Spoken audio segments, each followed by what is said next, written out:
آج آپ کی لائن تھوڑی رہ گئی. جی ہاں جی، ایک دوست آ نہیں سکے. اکٹھے کرنے پڑے ہیں. جی ایک دوست آ نہیں سکے، پہنچ نہیں سکے. بات اچھا چاہ رہی. ٹھیک ہے.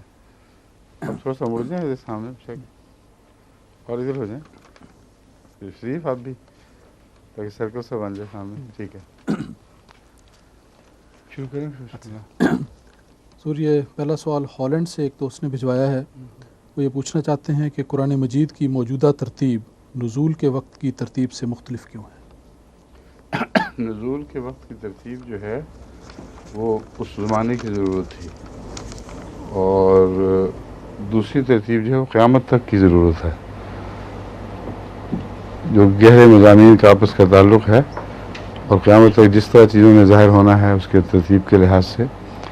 مثلا چھوٹی صورتیں جو آخر پہ ہیں، محض چھوٹا ہونے کی وجہ سے نہیں بلکہ ان کے مضامین کا آخری زمانے سے تعلق ہے. تو اس لیے وہ ترتیب جو عالمی اور دائمی تھی وہ قائم کرنا ضروری تھا. سمجھ گئے؟ آگے اور خدا تعالیٰ کی طرف سے یہ ہوئی ہے، یہ کسی انسان نے نہیں کی. جبرائیل حضور صلی اللہ علیہ وسلم کو بتاتے تھے کہ یہ پہلے آئے گا اور یہ بعد میں آئے گا، لیکن جو جو وقت کی ضرورت آتی رہی ہے، درپیش ہوتی رہی، اس کے مطابق وہی نازل ہوتی رہی. حضور قرآن مجید میں حضرت صلی اللہ علیہ وسلم کو رحمت للعالمین کا خطاب دیا گیا ہے، اور جیسے اللہ تعالیٰ رب العالمین ہے تو وہاں تو سمجھ آتی ہے کہ بہت سارے عالم ہیں جن کے وہ رب ہیں، تو حضرت صلی اللہ علیہ وسلم تو اسی جہان میں مبعوث ہوئے، تو رحمت للعالمین کا کیا مراد ہوئی اس سے؟ آپ کو اس عالمین کی سمجھ آ گئی تھی جس میں بنی اسرائیل کے متعلق ہے، ہم نے تمہیں فضیلت دی تھی سب جہانوں کو، آ گئی تھی؟ جی اس طرح خیال نہیں کیا ہے. ٹھیک ہے. ہر عالمین کا تصور اس زمانے کے حالات سے ایک تعلق رکھتا ہے، اور خدا کے تعلق میں عالمین وسیع ترین ہے، اس سے آگے وسعت عالمین کو ہو نہیں سکتی. آگے حضور یہ آیت ہے سورہ آل عمران کی، اذ قال اللہ یا عیسیٰ انی متوفیک و رافعک الیہ و مطہرک من الذین کفروا و جاعل الذین اتبعوک فوق الذین کفروا الی یوم القیامۃ. تو یہ جو آخر میں وعدہ کیا جا رہا ہے کہ میں تیرے ماننے والوں کو فضیلت دوں گا قیامت تک، تیرے انکار کرنے والوں کو، کیا یہ عیسائی قوم سے وعدہ ہے یا اس کی تشریح ہے؟ خدا تعالیٰ حضرت عیسیٰ علیہ السلام سے وعدہ ہے، اور حضرت عیسیٰ کو ماننے والے جب حضرت عیسیٰ کی شکل بگاڑ دیں گے، یعنی ایک ایسے عیسیٰ کی پوجا شروع کر دیں گے جو عیسیٰ نہیں ہے، یہ مراد ہے، تو اس کے ماننے والوں میں کیسے شمار ہو سکتے ہیں؟ ماننے والے وہی ہیں جو حضرت عیسیٰ علیہ السلام پر اس صورت میں ایمان لاتے ہیں جس صورت میں خدا تعالیٰ نے آپ کو مبعوث فرمایا. جب ایک فرضی عیسیٰ پر ایمان لے آئے تو اس عیسیٰ کو تو چھوڑ بیٹھے، اس کے ماننے والے کیسے کہلائیں گے؟ پھر ماننے والوں میں تو مسلمان بھی شامل ہیں، بلکہ زیادہ صحیح شامل ہیں، کیونکہ وہ اگرچہ بعض ان میں سے بہت سا حصہ اپنی طرف سے شامل کر کے حضرت عیسیٰ کی شخصیت پہ بھی انہوں نے بھی حاشیہ آرائی کر دی ہیں، مگر امر واقعہ یہ ہے کہ عیسائیوں کے مقابلے پر وہ نسبتاً حقیقی عیسیٰ پر ایمان لاتے ہیں، تو ماننے والوں میں وہ کیوں شامل نہیں ہوں گے؟ پھر جب وہ دور آیا جب کہ عیسیٰ جیسا کہ خدا کے نزدیک تھا ویسا ظاہر ہو گیا اور امت محمدیہ میں ظاہر ہو گیا، تو یہ وعدہ ادھر منتقل ہو جائے گا. ٹھیک ہے نا؟ آگے. ہاں یہ حضور میرا سوال وہ آپ نے جو کینیڈا میں وہ آیت دنا فتح اللہ کانا کعبہ قوسین کے متعلق فرمایا تھا، یہ قوس کی دو قوسوں کا یا ایک کعب ہے، اس کی کیا شکل بنتی ہے اور سیرت کے کس حصے سے؟ میں نے سمجھانے کی کوشش کی تھی، جی عام طور پر یہ تصور کھینچا جاتا ہے، یعنی پیش کیا جاتا ہے کہ ایک قوس یوں آ رہی ہے اوپر سے، ایک نیچے سے یوں آ رہی ہے، ان دونوں کے درمیان ایک تناب ہے، ایک وہ رسی ہے یا کیا کہتے ہیں اس کو، سٹرنگ انگریزی میں، اردو میں کیا کہیں گے؟ ہاں جو بھی ہے رسی تو نہیں لاکھ پاتا لفظ، مگر وہ سٹرنگ جو بھی ہوتی ہے تیر کمان میں تیر کھینچنے کے لیے، وہ دونوں کے درمیان ایک ہو جائے، ٹھیک ہے. یہ تصور ہے جو عام طور پر ہمیں دکھائی دیتا ہے، اور مراد یہ ہے کہ چونکہ نیچے جو بنی نوع انسان ہیں ان کی قوس یوں اوپر اٹھ رہی ہے، اللہ کی قوس اوپر سے یوں جھک رہی ہے، ان دونوں کے درمیان جو ایک تار ہو وہ ان کے قریب ترین ہونے کا مضمون پیش کرتی ہے. بس حضرت صلی اللہ علیہ وآلہ وسلم اس تار کی طرح ہو گئے جو نہ ادھر تھی نہ ادھر تھی، خدا تعالیٰ کی طرف داخل نہیں ہو سکتی کیونکہ وہ خدا تعالیٰ کا مقام ہے، اور بندوں کی طرف سے خدا کی طرف اٹھی ہے جتنا اٹھ سکتی تھی، تو گویا ایک تار بن گئی. یہ ہے ایک مضمون، سمجھے ہیں؟ میں نے جو بات پیش کی تھی وہ اس سے مختلف ہے. میں نے کہا تھا قوس کے اندر جو مرکزی چیز ہے وہ تار ہے جس کے ذریعے تیر چلایا جاتا ہے، اور اگر ہم قوس کا اس طرح تصور باندھیں کہ ایک ہی سمت سے آ رہی ہیں قوسیں دونوں، ایک بڑی قوس ہے اس کے ساتھ ایک چھوٹی قوس، ایک اس سے کم نسبتاً چھوٹی، ان معنوں میں نہیں کہ وہ یوں چھوٹی ہے بلکہ جھکی ہوئی ہے، ایک بڑی قوس اور ایک نسبتاً کم دائرے کی قوس، سمجھ گئے؟ دونوں اکٹھی ہوں اور ایک ہی دونوں کی تار ہو، تو جو تیر اس سے چلایا جائے گا اس میں دونوں قوسیں شامل ہو جائیں گی بیک وقت. اور یہ ہو نہیں سکتا کہ تیر چلائیں ایک قوس جھکے اور دوسری نہ جھکے، تو ان کی کمال ہم آہنگی ایسی ثابت ہوتی ہے کہ جو بات حضرت صلی اللہ علیہ وسلم نے فرمائی وہ خدا نے فرمائی، جو خدا نے فرمائی وہ حضرت صلی اللہ علیہ وسلم نے فرمائی. اس مضمون پر قرآن کریم کی دوسری آیات تائیدی روشنی ڈالتی ہیں. وَمَا رَمَيْتَ إِذْ رَمَيْتَ وَلَٰكِنَّ اللَّهَ رَمَىٰ. اگر اس طرح قوسوں کا تصور باندھا جو میں نے پیش کیا ہے تو بین ہی یہی چیز قرآن کریم کی دوسری آیات میں یوں بیان ہوئی ہے کہ جب تو نے تیر چلایا تو وہ قوس جو ہے وہ تنی جو تھی، وہ تنی کہتے ہیں اس کو، تنی جب کھینچی گئی تو جب قوس جھکی ہے تو خدا کی قوس بھی ساتھ اسی طرح جھکی ہے، اور چونکہ وہ بڑی اور طاقتور قوس ہے اس لیے اصل طاقت اس کی شامل ہوئی ہے بیچ میں. اور اسی طرح جب خدا کوئی فیصلہ فرماتا ہے تو رسول اللہ صلی اللہ علیہ وسلم بین ہی وہی بات آگے کرتے ہیں، اپنی طرف سے کچھ نہیں کہتے.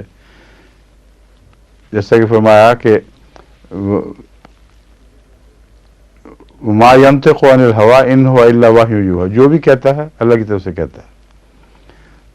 تو ان معنوں میں وہ دو قوسیں میں نے ترتیب دی تھی کہ اس سے حضرت صلی اللہ علیہ وآلہ وسلم اور خدا تعالیٰ کا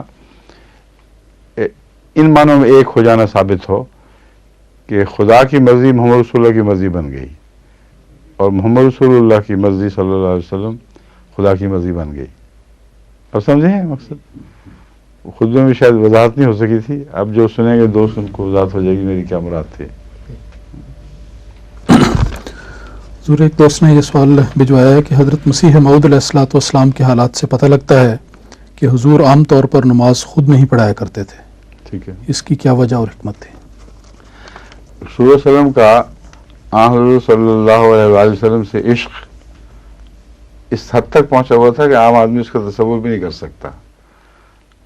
آپ نے وہ حدیث پڑھی کہ اس کے لیے نماز پڑھائی جائے گی، جمع کی جائے گی، ہے نا، اس کے لیے نماز جمع کی جائے گی اور پڑھائی جائے گی بھی ہے. غالباً مجھے لفظ یہی صحیح یاد نہیں، مگر اس حدیث کا رسول مسلم صلی اللہ علیہ وسلم نے خود حوالہ دیا ہے. فرمایا ہے کہ وہ اس کا ایک اس کا یہ مطلب یہ ہے کہ اس کی خاطر، اور یہ بالکل واضح مضمون ہے، لیکن ایک یہ بھی ہے کہ امامت کوئی اور کرائے گا اور وہ ساتھ پڑھے گا. تو اس لطیف پہلو کو پر عمل درآمد کے لیے آپ نے یہ طریق شروع کر دیا، لیکن خود نماز پڑھانی چھوڑی نہیں ہے. بسا اوقات آپ نماز پڑھاتے تھے، مگر عام دستور یہ بنا لیا تھا کہ حضرت خلیفۃ المسیح اول یا کسی اور کو، مولوی عبدالکریم صاحب وغیرہ کو بھی آگے کرتے رہے ہیں. اب معین یاد نہیں کہ کون کون تھے، مگر یہ قطعی بات ہے کہ اس بعد صحابہ کو آپ امامت کے لیے آگے کرتے رہے. ایک یہ ہے وجہ اس کی جس کا ذکر خود آپ نے فرمایا ہے. ایک اور وجہ یہ ہے جو ایک بیماری سے تعلق رکھتی ہے، کیونکہ اور وہ بھی دراصل الہامی طور پر ہی پیشگوئی میں موجود تھی. یہ دونوں وجہیں اکٹھی اس طرح ہوئی ہیں کہ پہلے آپ کا دستور تھا کبھی کسی سے نماز پڑھوا لی، وہ سنت پہ عمل ہو گیا، مگر روزمرہ آپ ہی پڑھاتے تھے. پھر جب آپ کو چکروں کی بیماری شروع ہوئی تو اس وقت بعض دفعہ آپ کے لیے برداشت کرنا مشکل تھا، کھڑے ہو کر اچانک نیچے بیٹھ جانا پڑتا تھا. اور چکروں کی بیماری بھی آپ کو کثرت سے خدمت دین کے نتیجے میں ہوئی ہے، چونکہ لکھنے کا کام تھا، ساری ساری رات جاگنا پڑتا تھا. اس لیے بیماری ایسی نہیں جو کسی قسم کی ریفلیکشن ہو، آپ کی ذات کے اوپر منفی اثر ڈالنے والی ہو. جو خدا کی خاطر بیماریاں لگتی ہیں وہ تو قابل تعریف ہیں. جو جہاد میں آدمی زخم کھائے وہ قابل فخر ہو جاتا ہے.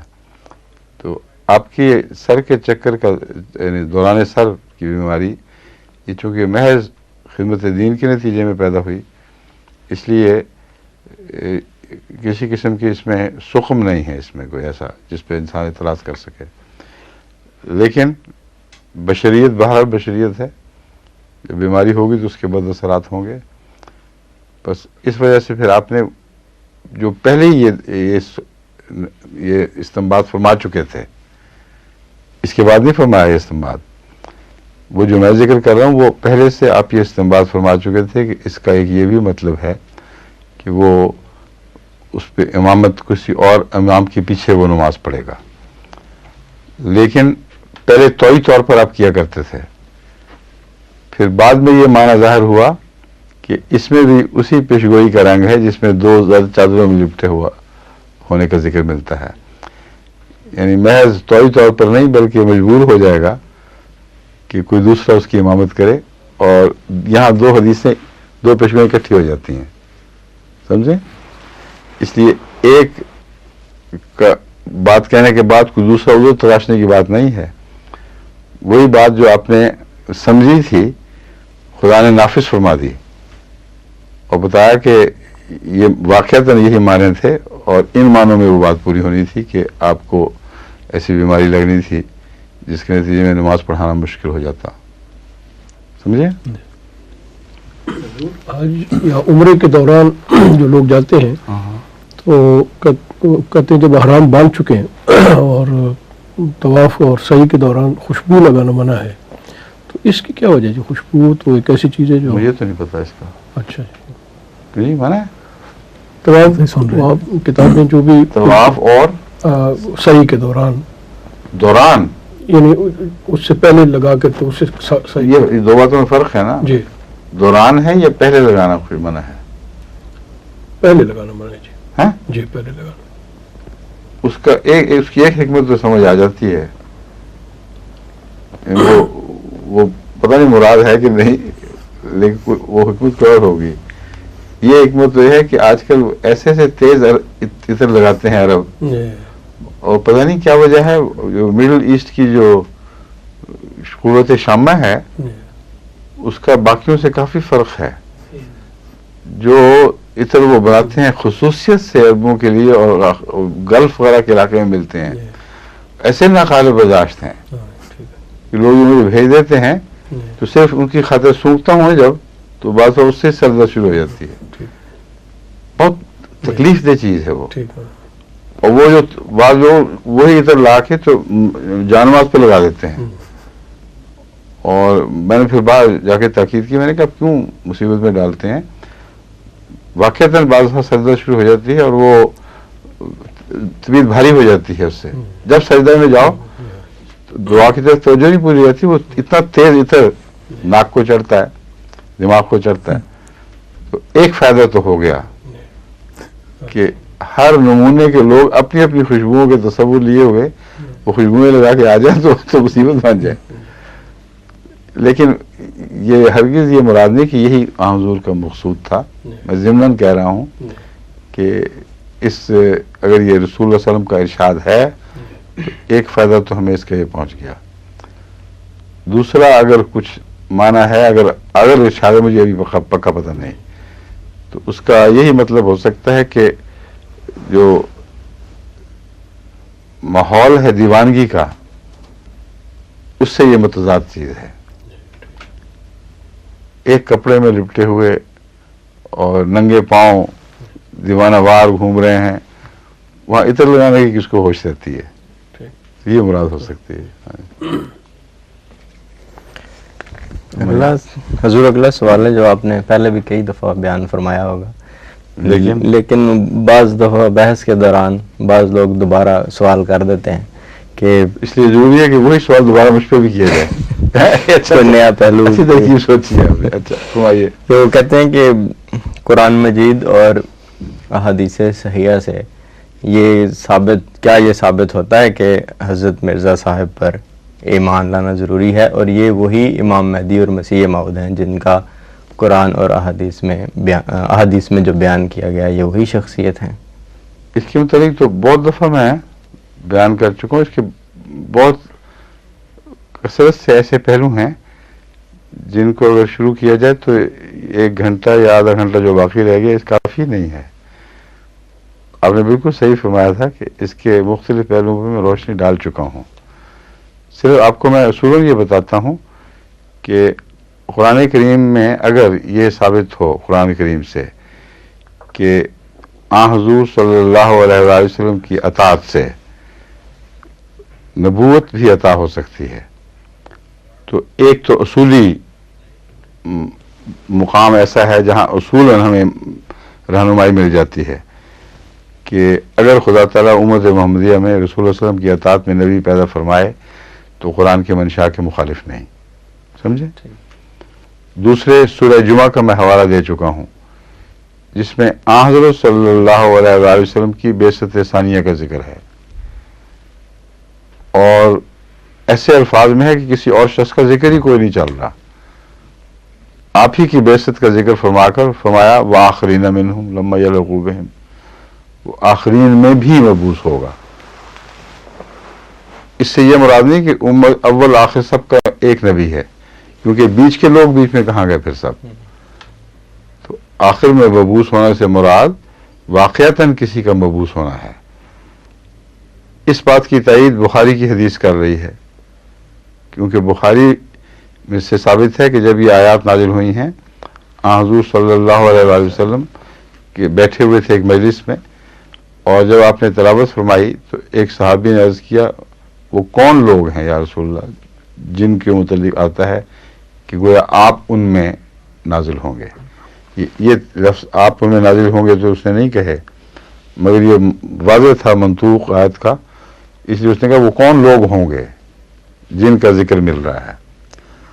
تو آپ نے یہ بتانے کے لیے، واضح کرنے کے لیے کہ ذکر تو بہرحال بعثت کا ہے، فرمایا لو کان الایمان عند ثریا، اگر ایمان ثریا پر بھی چلا جائے لنال رجل من ہؤلاء یا رجال من ہؤلاء، ان لوگوں میں سے ایک مرد عظیم یا کئی مرد ایسے اٹھیں گے جو آسمان سے اسے کھینچ کر زمین پہ لے آئیں گے. اور یہ کہتے ہوئے آپ نے سلمان فارسی کے کندھے پر ہاتھ رکھ دیا. اب اس سے زیادہ قطعی ذکر ان کو اور کیا چاہیے؟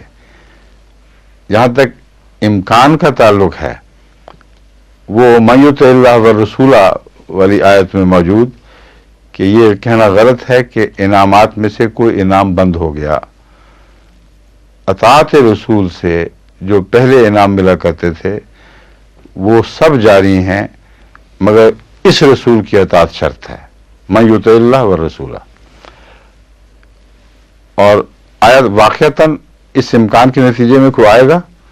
محمد رسول اللہ کے آنے سے بڑھ کر اور آنا کس کا ہو سکتا ہے؟ یہ سب جھگڑے ختم ہو جاتے ہیں. وہ رسول ہے غیر رسول ہے, جس کے آنے کو محمد رسول اللہ کا آنا کہہ دیا جائے, اس سے زیادہ اور قطعیت کے ساتھ کیا پیشگوئی ہو سکتی ہے. اور پیشگوئی ہے, قرآن کریم کی پیشگوئی ہے. اور اس کی تشریح رسول اللہ صلی اللہ علیہ وسلم یہ فرماتے ہیں کہ میں نہیں بلکہ ان میں سے کوئی آئے گا. اب آپ کو اور کیا چاہیے؟ ہاں, ان دو باتوں پہ قائم ہو جائیں, مجال نہیں کہ کوئی ٹرا سکے آپ کو. اتنی قطعیت ہے ان میں. حدیثوں میں سے سب سے پختہ اور قرآن کریم کی 2 آیات جو بالکل ایسے واضح طور پر اپنے منشا کو ظاہر فرما رہی ہیں کہ کوئی انسان اس میں کسی قسم کی کوئی شکوک کی اس پہ شکوک کے پردے ڈال نہیں سکتا.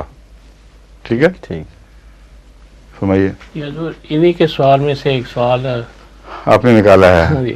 ایران میں ایک خطبہ جمعہ کے دوران ان کے جو خطبہ دینے والے تھے, رجالن کا مطلب انہوں نے کہا کہ ہم لوگ ہیں, کیونکہ گروہ ہیں ہم. اچھا, تو اس پر حضور وہ رجالن سے مراد ہم لوگ سے کیا مراد ہے؟ مثلا جو حضرت سلیمان فارسی کی جو نسل یا جو نسل تو فرمایا نہیں آپ نے, جی من ہاؤلائے فرمایا جی جی ہیں. جی اور وہ کوئی تھا شیعہ تھا جو یہ کہہ رہا تھا. جی جی وہ ان کے جو خطیب ہوتے ہیں, جو ان کے وہی نائب جو ہے امام, وہ شیعہ ہی تھے نا. جی ہاں. امام کی بات کر رہا تھا. وہ ایک تو اس بات کو بھول گیا کہ جب سلمان فارسی کی قوم کی بات ہوئی ہے, من ہاؤلائے فرمایا آپ نے, اور اس وقت فارس کیا تھا؟ وہ یہ فارس نہیں تھا جو اب ہے. وہ فارس ممتد تھا. قازقستان اور ازبکستان, تاجکستان, ترکمانستان, ان سب پر پھیلا ہوا تھا وہ. اور فارس کا جو دائرہ تھا جغرافیائی وہ اس سے بہت بڑا تھا جو آج ہے. جس طرح مغرب پر رومن حکومت کا تسلط تھا, مشرق پر اہل فارس کا تسلط تھا, اور روس کی تو ان کے سامنے کوئی حیثیت نہیں تھی. بعد میں جب زمانہ بدلا ہے تو پھر یہ علاقے کٹ کٹ کے روس کے زیر نگیں ہوئے. اس سے پہلے یہ فارس کے تھے. تو یہ تو نہیں فرمایا کہ تہران سے ہوگا, جی نہیں, فرمایا ہے من ہاؤلائے, اور وہ ہاؤلائے بہت ہی وسیع مضمون ہے. پھر نسل نہیں فرمایا کس کی نسل سے ہوگا. بعض لوگ کہتے ہیں حضرت سلمان کی کوئی اولاد نہیں تھی. غیر احمدی مناظرین احمدیوں سے بات کرتے وقت اس کا یہ توڑ نکالنے کی کوشش کرتے ہیں. تو اول تو اس کا جواب یہ, پھر رسول اللہ علیہ وسلم نے کیوں بات کر دی؟ تم خود اولاد کے معنی لیتے اور خود رسول اللہ علیہ وسلم کو جھٹلا رہے, ہمیں تو نہیں جھٹلا رہا ہے, نعوذ باللہ من ذالک. مگر ہو یا نہ ہو, ہمارے بعض احمدی محققین کہتے ہیں ایک لڑکی ثابت ہے آپ کی, اس کے بھی حوالے پیش کرتے ہیں. مگر میرے نزدیک یہ بحث نہیں ہے. اصل بحث یہ ہے کہ ہاؤلائے سے مراد قوم ہو سکتی ہے, اور یہ لوگ مراد ہیں. تو اہل فارس جن کا دائرہ چین تک ممتد تھا, اس وہاں چینی الاصل ہونا اور منگولین میں سے ہونا اور مغل ہونا, یہ سارا اہل فارس کے دائرے کے اندر آ جاتا ہے. سمجھے؟ پھر ایک اور بات یہ ہے کہ اس کو عرب اور عجم کا اختلاف کیوں نہ لیں, یہ بھی ممکن ہے. وہاں حضرت صلی اللہ علیہ وسلم کی موجودگی میں سارے عرب تھے سوائے ایک شخص کے, وہ سلمان فارسی تھے. ان میں غیر عرب کے کندھے پر ہاتھ رکھنا یہ بتاتا ہے کہ ایک معنی یہ بھی لیا جا سکتا ہے کہ وہ شخص اس مرتبہ عربی نہیں بلکہ عجمی ہوگا.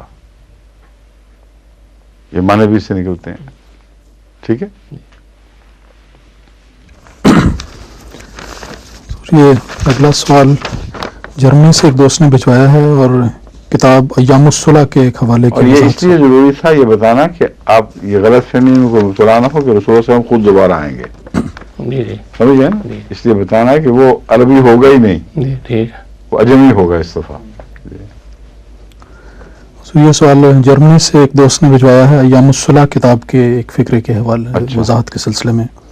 اصل عبارت میں حضرت مسیح موعود علیہ الصلوۃ والسلام نے یہ تحریر فرمایا ہے کہ خالص مہدویت بلا آمیزش وسائل ارضیہ صفت حضرت محمد صلی اللہ علیہ وسلم ہے. ٹھیک ہے. اور اس کے نیچے نوٹ میں یہ لکھا ہے کہ ہم لکھ چکے ہیں کہ علم دین یا محض علم جو علوم دین کی کنجی ہے دوسرے نبیوں نے انسانوں کے ذریعے سے بھی حاصل کیے ہیں. چنانچہ حضرت موسیٰ زیر تربیت فرعون مصر میں مکتب میں بیٹھے اور علوم مروجہ پڑھے، اور ایسا ہی حضرت عیسیٰ علیہ السلام نے توریت کو بتمام کمال ایک یہودی استاد سے پڑھا تھا. لیکن ایک یہودی استاد سے پڑھا. لیکن یہ خالص مہدویت کہ کسی انسان سے ایک حرف بھی نہ پڑھا اور آخر خدا نے ہی اقرا کہا، یہ بجوز ہمارے نبی صلی اللہ علیہ وسلم کے کسی نبی کو نصیب نہ ہوئی. اسی لیے آپ قطب سابقہ اور قرآن میں نبی امی کہلائے. ٹھیک. ان کا سوال یہ ہے کہ کیا امی ہونا اور مہدی ہونا ایک ہی چیز کے دو نام ہیں؟ نہیں، یہ کہاں سے نکال لیا انہوں نے؟ امیین سے وہ آیت جس کی طرف ریفرنس دیا تھا، حوالہ دیا تھا، والذی بعث فی الامیین رسولا، تو کثرت سے امیین ہیں جو سارے عرب کے لوگ بلکہ دنیا کے لوگ ہیں، ان میں ایک رسول مبعوث ہوا. تو امی اور مہدی ہونا ایک کیسے ہو گیا؟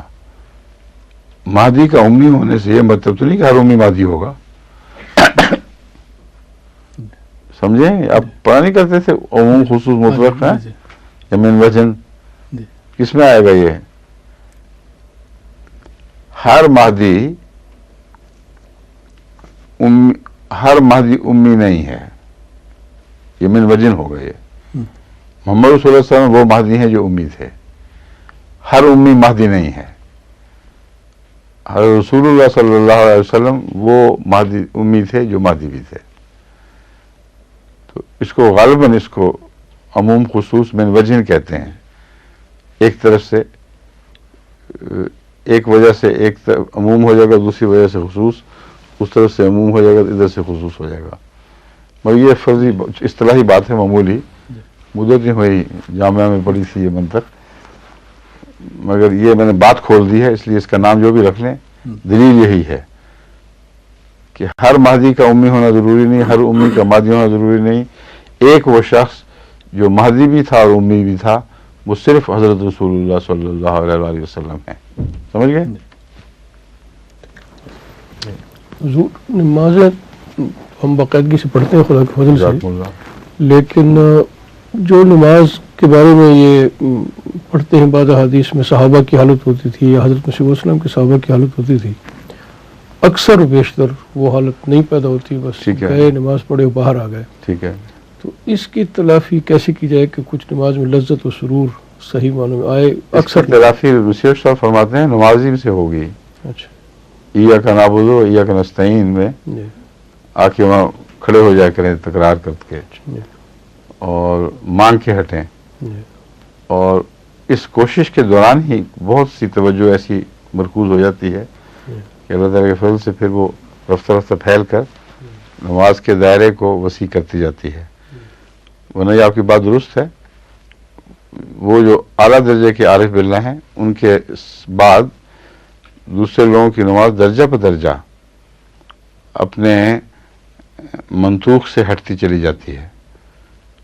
اور یہ حالت کہ تمام تر نماز میں توجہ مرکوز رہے اللہ تعالیٰ کی طرف، یہ اس لحاظ سے بھی ممکن نہیں ہے کہ جب پریشانیوں کے ہجوم اور خصوصاً مثلا رسول اللہ صلی اللہ علیہ وسلم کے متعلق آتا ہے کہ یہ جن لبدا کا لفظ آتا ہے، جب تو نماز کے لیے کھڑا ہوتا ہے تجھ پر یہ ہجوم کر کے آ جاتے ہیں. وہ جو تفکرات تھے رسول اللہ صلی اللہ علیہ وسلم کے وہ دینی تھے، سارے کے سارے، کوئی بھی ذاتی تفکر نہیں تھا. مگر رسول اللہ علیہ وسلم پر بھی وہ ہجوم کر کے آتے تھے اور آپ کو بڑی طاقت کے ساتھ ان کو جھنجھوڑ کر پھینکنا پڑتا تھا. تو بعض دفعہ وقتی طور پر ایک انسان کو ہموم و غموم اتنا گھیر لیتے ہیں کہ اس کی توجہ ہٹ نہیں سکتی. بعض دفعہ کوئی خوشی کی خبر آئی ہے، بار بار دماغ اس طرف جائے گا.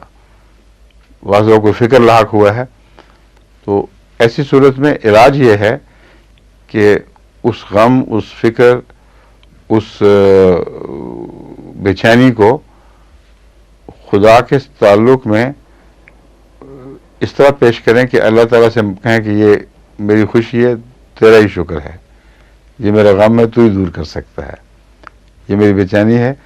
تو جب دماغ اس طرف جائے اس کو پھیر کے واپس اللہ کی طرف لے جائیں، اور یہ ممکن ہے. تو ہر چیز کا حکمت کے مطابق علاج کیا جائے تو بہت حد تک انسان اس مخمصے میں سے نکل سکتا ہے.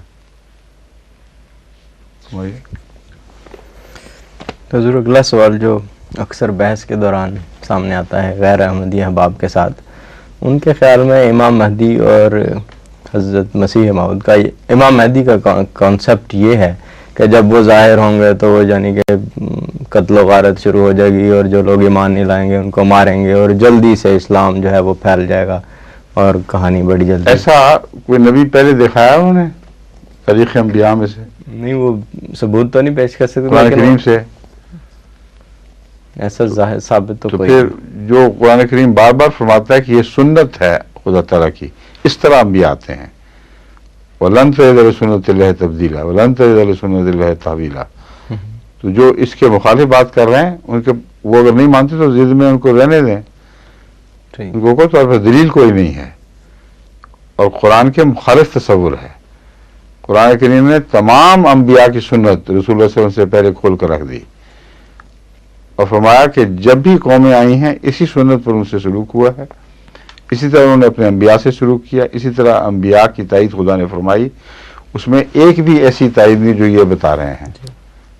تو مہدی سب سے افضل ہوگا پھر کیا؟ نعوذ باللہ من ذالک رسول اللہ صلی اللہ علیہ وسلم سے بھی بڑھ جائے گا. آپ کو تو خدا نے وہ غلبہ عطا نہ کیا جو مہدی کے متعلق یہ توقع لگائے بیٹھے ہیں، اور مہدی کو وہ نصیب ہو جائے گی. تو لغو باتیں ہیں، بےہودہ بے معنی، کوئی اس کی سند قرآن میں نہیں ہے، انبیاء کی تاریخ سے ثابت نہیں. اگر کوئی احادیث پیش کرتے ہیں تو اول تو یہ دیکھنے والی بات ہے کہ ان احادیث کی روایت کیسی ہے. کیا وہ کسی مہدی کے زمانے میں تو نہیں گھڑی گئیں جس نے دعویٰ کیا ہوا تھا اور جو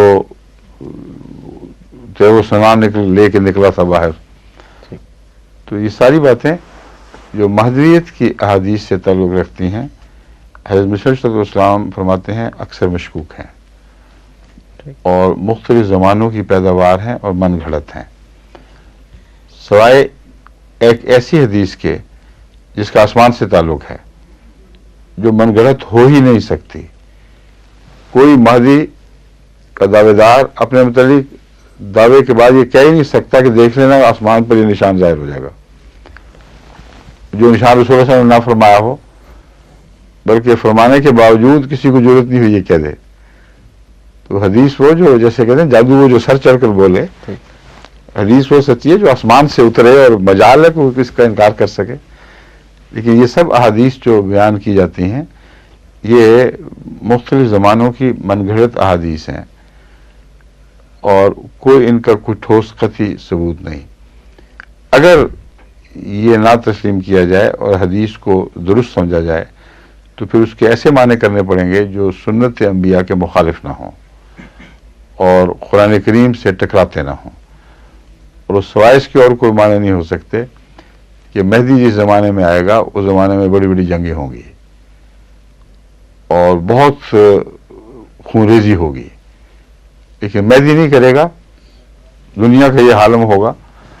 اور یہ واقعہ ہے کہ دنیا کی سب سے خطرناک جنگیں جو آئی ہیں وہ حضرت مسیح علیہ السلام کے ظاہر ہونے کے بعد آئی ہیں.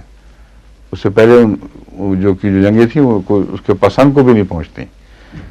تو جو عالم ریز خون ریزی ہے، عالمگیر خون ریزی، اس کا ماضی سے ان معنوں میں تعلق ہو جاتا ہے کہ آپ نے ان کی پیشگوئی فرمائی اور فرمایا کہ تم انکار کرتے ہو لیکن خدا کی طرف سے پھر جنگ کے لیے تیار ہو جاؤ، اللہ لڑائی کرے گا تم سے. تو مراد یہ نہیں تھی کہ مہدی لڑے گا، مہدی کے انکار کی وجہ سے اللہ تعالیٰ بنی نوع انسان سے لڑائی کرے گا، یعنی ان کو جنگوں میں مبتلا کر دے گا. تو یہ معنی تو قابل فہم ہے، یہ ہوتا رہا ہے پہلے بھی کہ خدا کے انکار کرنے کے نتیجے میں یا انبیاء کے انکار کے نتیجے میں بنی نوع انسان کو خود ایک دوسرے کے ہاتھوں سزائیں دی گئی ہیں. ٹھیک ہے کہ نہیں؟ جی حضور، میرا رسولوں کی بعثت کے متعلق عرض کس ہے، کے متعلق؟ رسول کی آمد کے متعلق، میں نے کہا آج کل 1 بجے ہو گیا نا جمعہ، ٹھیک ہے. کہ ایک رسول سے آنے سے پہلے پیشین گوئیاں بھی موجود ہوتی ہیں، تو لوگ یہ بھی جانتے ہیں کہ وہ ہمارے جیسے ایک انسان ہوگا. جانتے ہیں؟ ہاں جی، سمجھتے تو یہی ہیں. نہیں، جب رسول کے آنے کا وقت ہوتا ہے تو کبھی یہ نہیں سمجھتے. ہاں، یہی میرے عرض ہے کہ پھر وہ کون سا ان کو یہ تو ان کو نظر آتا ہے کہ ہمارے جسم جیسے ہی اس کا جسم ہے، لیکن پھر بھی اس کا انکار میں نہیں، وہ اس وقت نہیں مان رہے ہوتے. جب آنے کی بات ہو رہی ہے اس وقت اور ان کی وہ بن جاتی ہے مہک جس پہ سوٹی، اور جب کوئی آج آ کے گزر جائے تو پھر وہ کسوٹی بدل جاتی ہے. جب آتا ہے تو اس وقت اس سے وہ توقعات رکھتے ہیں جو انسان کے لیے پوری کرنا ممکن ہی نہیں ہے.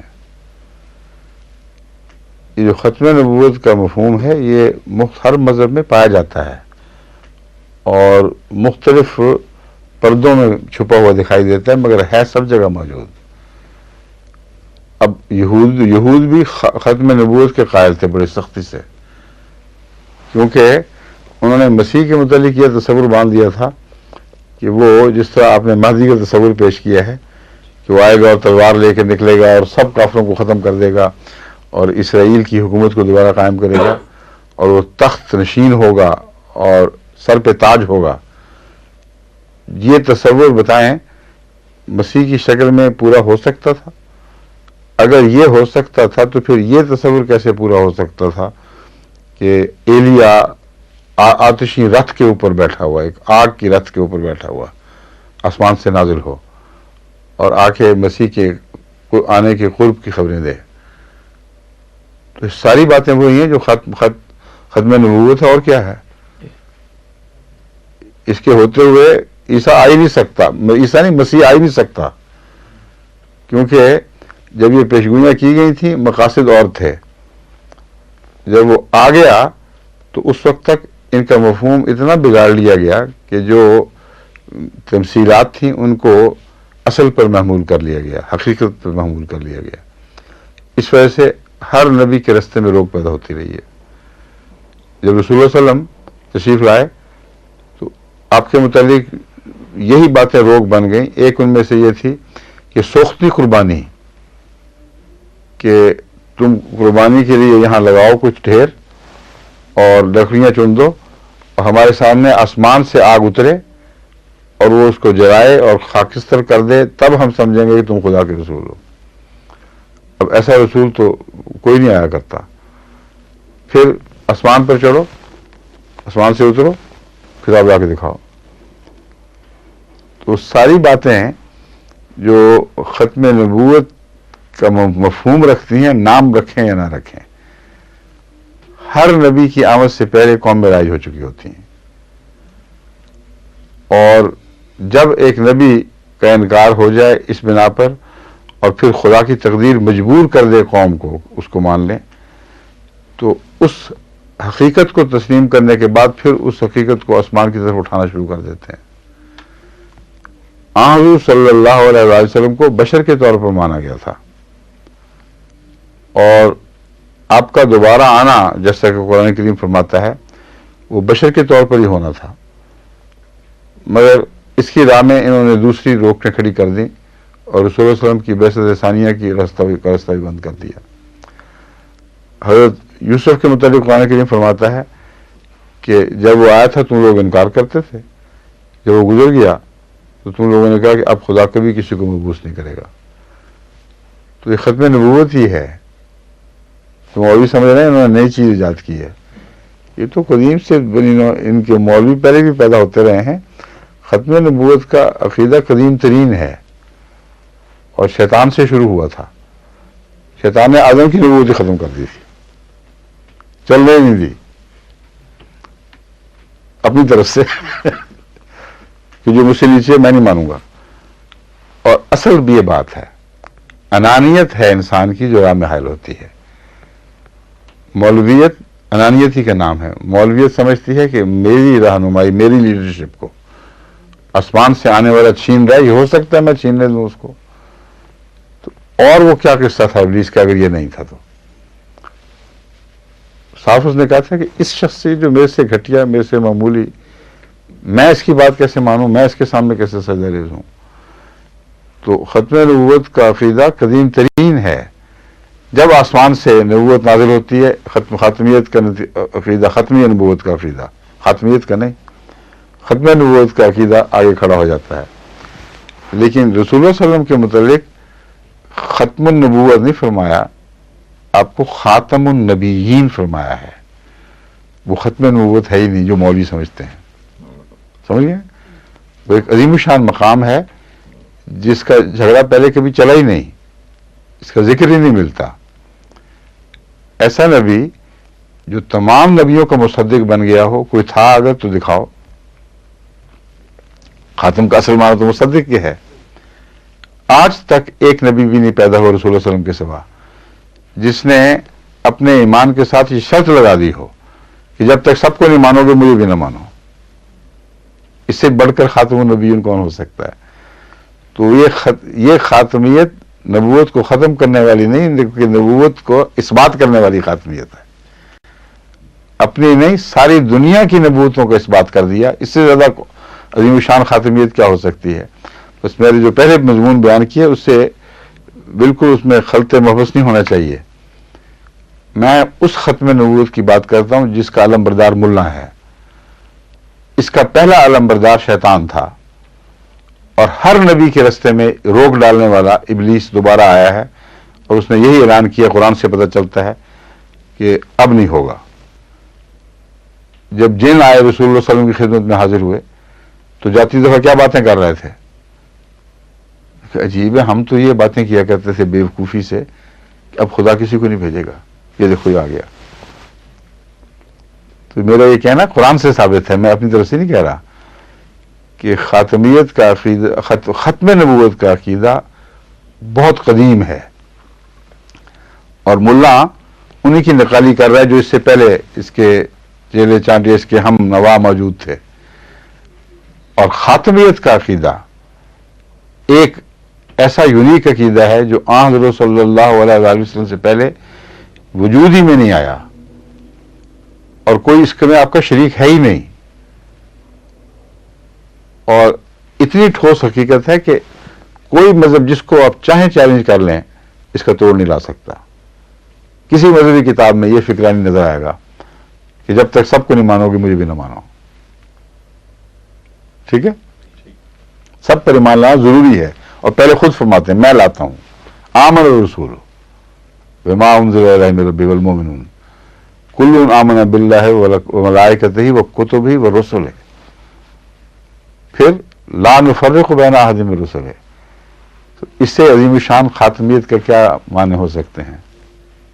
ٹھیک ہے، چلیں جی. آپ کے پاس دو ہی تھے سوال؟ تین سوال تھے، ہیں؟ تین پیش کر اوہو اچھا. اولیاء اور ہاں ہے ابھی اور. اولیاء کے قبروں پر جب جاتے ہیں تو سعودی عرب میں تو دعا نہیں کرنے دیتے ہیں اسلم کی قبر پر، سختی سے روکتے ہیں کہ اچھا. کوئی نہ کرو. لیکن عام حالات میں تو ہم پڑھتے ہیں جب جہاں کہیں جاتے ہیں وہ دعا جو ہے وہ یعنی کس اپنی ذات کے لیے وہ ہاتھ نہیں اٹھانے دیتے، دعا سے کیسے روک سکتے ہیں؟ ہاتھ نہیں اٹھانے دیتے ہیں جی. وہ تو کوئی بات نہیں، لیکن انہوں نے شرک کرنے دل میں کر لیتے ہوں گے. ہاں جی، لیکن دعا میں یعنی آیا اپنی ذاتی مشکلات کے لیے بھی دعا کر سکتے ہیں یا صرف یعنی قبر پہ کھڑے ہو کے دعا کا قبر پہ کھڑے ہو کر جی. جو جذباتی کیفیت ہوتی ہے وہ دعا کے لیے ممد ہے. جی. اس لیے سب سے پہلے تو اس کے لیے دعا کرنی چاہیے جو قبر میں مدفون ہے، جی. اور درجہ بدرجہ حضور پر درود و سلام بھیجیں گے، دوسروں پر ویسے ہی سلامتی جی. بھیجیں اور دعائیں کریں. اور اس کیفیت میں جب اپنے لیے مانگیں اچھا. تو بہت اچھا موقع ہے. جی. مگر وہ کب مردے سے نہیں مانگتے، اس سے مانگتے ہیں جس سے مردے کے لیے بھی مانگتے ہیں. تو پہلے یہ احتیاط کر لیں ٹھیک ہے. کہ اللہ تعالیٰ سے مرحوم مغفور کے لیے دعائیں کر کے یہ ثابت کر دیں کہ تو ہی زندہ ہے، یہ زندہ نہیں ہے. پھر اس سے اپنے لیے مانگیں تو کوئی شک نہیں ہے اس میں.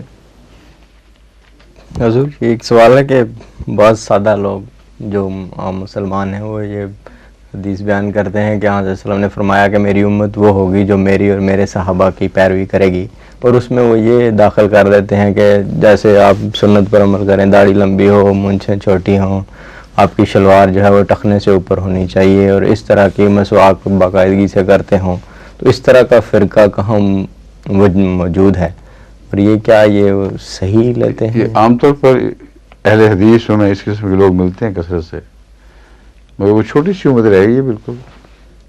ہاں جی. اور اگر یہ سنت ہے تو عبادت کیا ہوئی، تقوی کیا ہوا، توحید کیا ہوئی، اور بنی نوع انسان کے لیے قربانی، ان کے لیے رحمت ہونا، اور وہ اعلیٰ نمونے جن کو مکارم الاخلاق پر قدم کہا جاتا ہے، وہ سارے کہاں گئے؟ تو یہ تو بت ہے، اس سے زیادہ اس کی کوئی حیثیت نہیں. جب تک اس میں روح نہ ہو بت زندہ کیسے ہوگا؟ حضور صلی اللہ علیہ وسلم کے بدن کے متعلق جو روایتیں ہیں، اول تو ان سے بھی یہ ثابت نہیں کہ ایک ہی طرح کا کپڑا آپ نے ہمیشہ پہنا ہو، اور اگر ثابت ہے کہ یہ ان کے نزدیک یہی ہے تو پھر وہ کپڑے کیوں نہیں پہنتے؟ اگر لفظوں کا غلام بننا ہے تو جو رسول اللہ صلی اللہ علیہ وسلم کا لباس تھا بیان ہی وہی پہنے، پھر وہ تو پہنتے نہیں. اپنی شلوار رسول اللہ صلی اللہ علیہ وسلم ایسی شلواریں کہاں پہنتے تھے 10-10 گز کی، اور باقی جو حلیہ ہے وہ بالکل وہ نہیں بنتا. پھر وہ داڑیاں رکھ کے اس پہ نور کہاں سے لائیں گے؟ بھیانک داڑیاں جو نفرت پیدا کریں، دھکے دیں، اس کو سنت کہنا بہت بڑا ظلم ہے.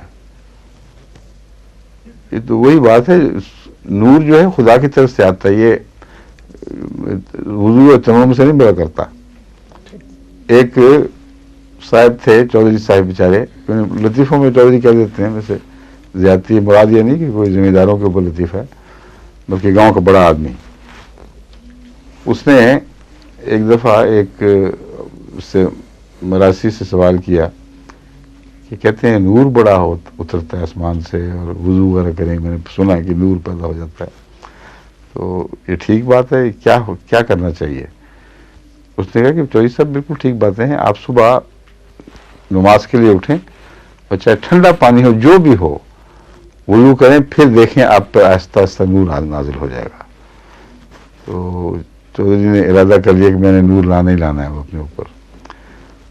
وہ اٹھا، سخت سردی تھی، برا حال، اور ہمت نہ پڑے، بار بار کوشش کرے میں کرنے بات نہیں. تو اس نے کہا چلو تیمم کر لیتے ہیں، کچھ تو نور آئے گا. اور الٹا توا پڑا ہوا تھا، اس پہ اس نے ہاتھ مارے، باہر نکلا تو آگے براسی صاحب ان کے استقبال کے لیے کھڑے تھے. تو اس نے کہا کیوں، کیسا ہے نور؟ اس نے کہا نور آیا پر کالی گھٹا کی طرح ہے. بڑا نور آیا، کالی گھٹا بن کے آیا. تو یہ جو لوگ ہیں جو ظاہری رائے پرستی کرنے والے، ان کا نور بھی کالی گھٹا ہے. ان کو پتہ ہی نہیں کہ اصل تو روح کا حسن ہے، اگر وہ نہ ہو تو بدن کی جو نقالی ہے وہ کچھ بھی نہیں. اسی لیے قرآن کریم نے بندروں کی مثالیں دی ہیں، اسی لیے احادیث نے فرمایا کہ وہ جو آخری زمانے کے علماء ہوں گے، جب جھگڑے چلیں گے، اختلاف ہوں گے، لوگ ان کی طرف رجوع کریں گے، تو اذاہم قرۃم و خنازیر، تو حیران ہو جائیں گے دیکھ کر کہ وہاں تو بندر اور سور بیٹھے ہوئے ہیں. اب یہ لفظ جو ہے یہ میرے تو نہیں ہے، یہ حدیثوں میں درج ہیں، یہ پڑھتے ہیں اور بیان نہیں کرتے. آج مولوی یہ باتیں اپنے بیان کرنی شروع کر دے تو مولوی کو تو وہیں قصہ ہی ڈھیر ہو جائے. پھر فرمایا علماءہم شر من تحت عظیم السماء، آسمان کے نیچے بدترین مخلوق ہوں گے. تو اس محض نقالی سے اصلیت نہیں پیدا ہو سکتی. اور بندر کا ذکر ان معنوں میں ہے کہ بندر بعض دفعہ انسان بنتا ہے، یعنی اس کو بنایا جاتا ہے، اس کی طبیعت میں بھی نقالی ہے، اس کا اروڑا مارے تو آگے سے وہ پھل بھی توڑ کے پھینکنا پڑے تو کچھ مارے گا ضرور. تو یہ بندر کی صفت ہے کہ وہ نقالی کرتا ہے انسان کی، وہ انسان نہیں بن سکتا.